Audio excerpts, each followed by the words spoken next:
একটা ভিডিও দিয়েছিলাম এই শ্রমিক তাতাল নিয়ে। শ্রমিক তাতালের বিট, এই বিটগুলো ভালোই কাজ করে, কিন্তু সমস্যা হচ্ছে এই বিটের এই যে কলার কম হওয়ার কারণে কী হচ্ছে, এই যে মাথাটা ফেটে বের হয়ে যাচ্ছে। এটার ভিতর দিলে আস্তে আস্তে এখান থেকে বের হয়ে যাচ্ছে আর বিট লুজ হয়ে যাচ্ছে। এর সমাধানের জন্য আমি একটা তামার তার নিয়েছি। এই তামার তারটা চ্যাপ্টা করে নিয়ে ফাইল দিয়ে ঘষে নিয়েছি। এই তারটাকে এখানে রিং হিসেবে পরাই দেবো, যাতে এর মাথাটা একটু বড় হয়। এই জন্য আপনারা চাইলে করে দেখতে পারেন।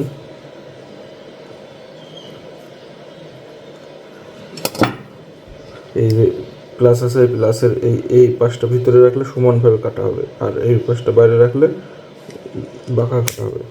এখন আমি কি করলাম, এই যে তামার তারটা দেখলেন, এই তামার তারটা দিয়ে আমি এখানে একটা রিং বানালাম। এই রিংটা হচ্ছে ওভার হলে কি হলো, এই রিংয়ের মাধ্যমে এই বিটটাকে ধরে রাখবে।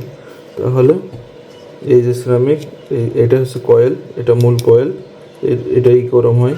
এর ভিতরে আমি বিটটা দিয়ে দিলাম, এরপরে যে টুপিটা দিয়ে দিলাম। এখন আমি নাটটা লাগাবো।